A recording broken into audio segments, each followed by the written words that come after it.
So what did I make of the first rugby match I've ever watched? It was interesting.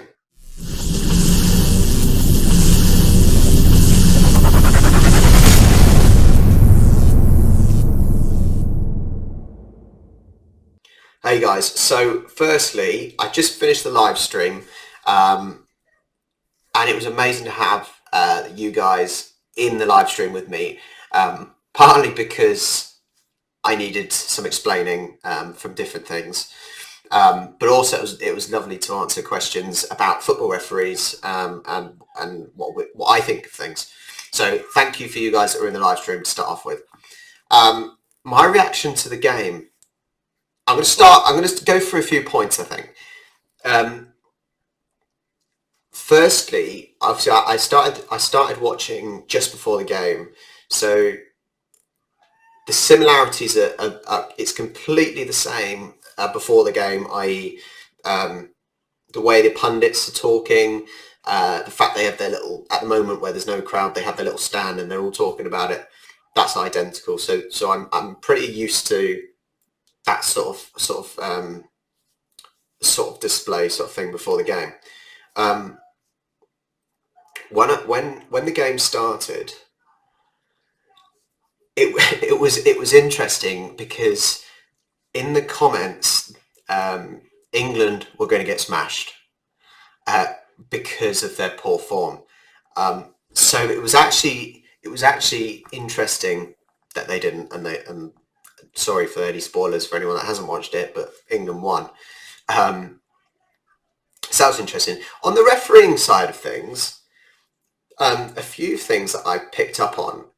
It's interesting that the referee is so much closer to the action, to the ball. I say the referee is so much closer to the ball, and that makes complete sense in the fact that not a lot goes on except the location where the ball is. I might be wrong. Please tell me if I'm wrong. But on the whole, I would assume that the referee can get close because he doesn't have to have such a wide field of view.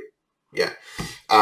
Whereas in football, we're obviously taught to, yes, we need to be close, but we need to have a wider field of view, because a lot more happens further away.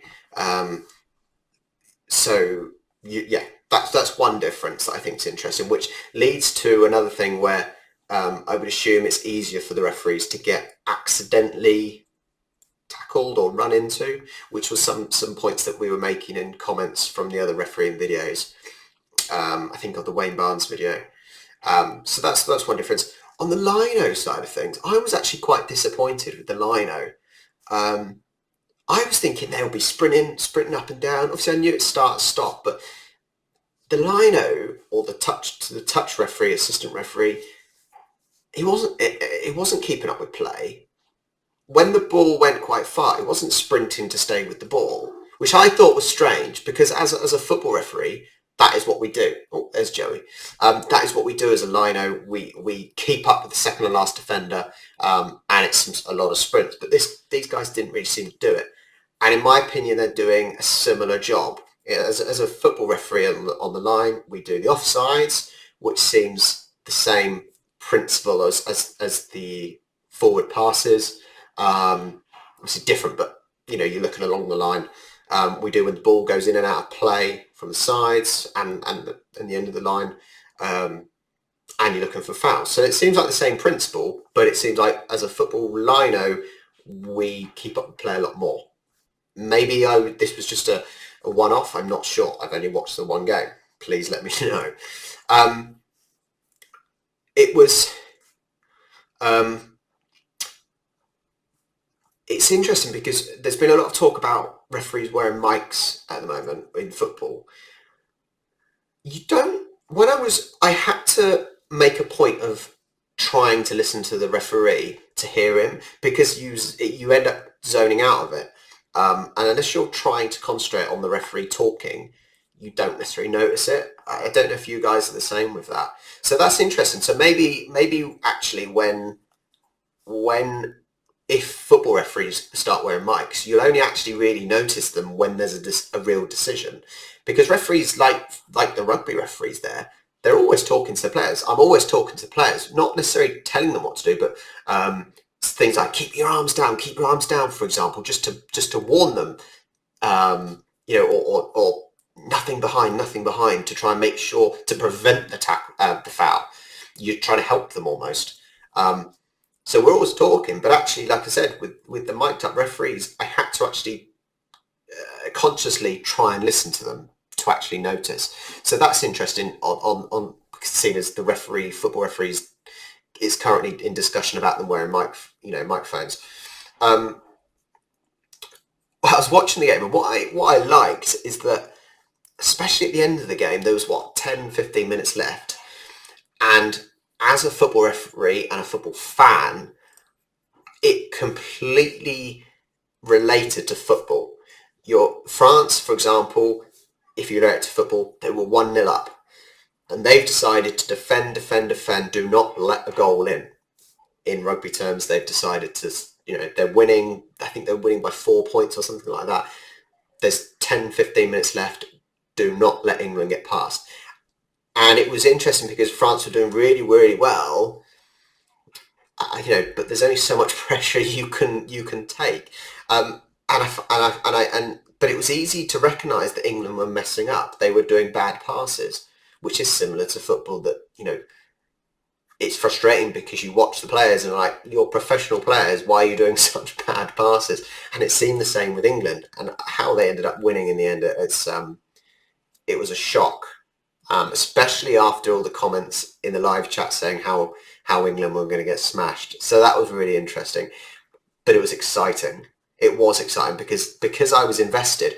Originally, I didn't really care who won, and even now, I'm not really fussed who won. However, it was still exciting because you knew there could be a try. France were trying to, so in that last 15 minutes, you were watching closer. I was watching closer, a little bit more intrigued.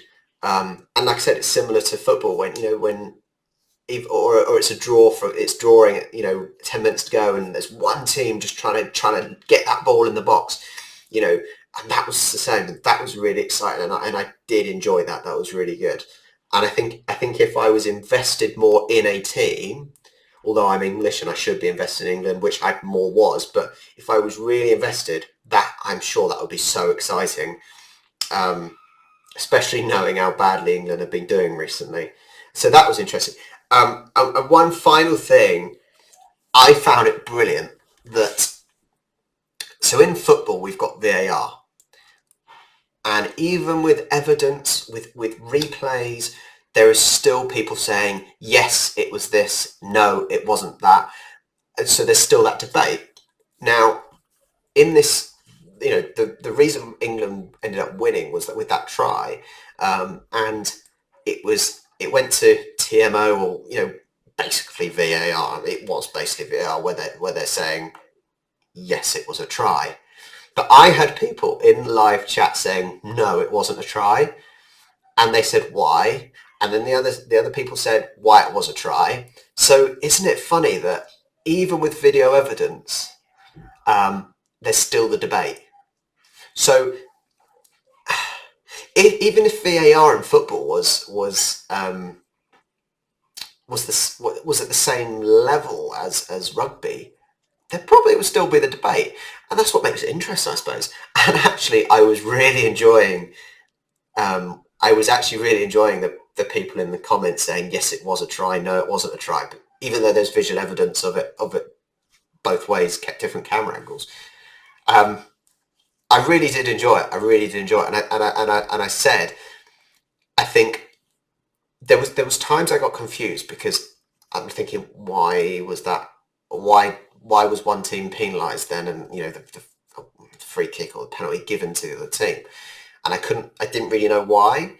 So I think actually, if I start watching more, learning the laws, knowing why things are given, I can only get more interested, and I can get more invested because I know why things are given. I think during this game, because I wasn't sure why certain penalties were given, I'm like, I don't really know what's going on. But for the first watch, I'm so glad. I am so glad I actually decided to do a live and have people there. Once again, I'm so amazed that there was guys there talking to me and explaining things, because I think with it at the moment, where we're in lockdown, and so I didn't have anyone's house to go to, for example, to watch it. It Thank you. I thank you for being there to answer questions, guys. I really enjoyed it. I really did, and I think I will certainly be watching more rugby. I'm going to try rugby league as well at some point when the season starts, if I know when they're playing. Thank you, guys. I hope you enjoyed. Like, share, subscribe. Give me a comment. Tell me if I'm wrong. Tell me if I'm right. That's cool. I'll see you next time.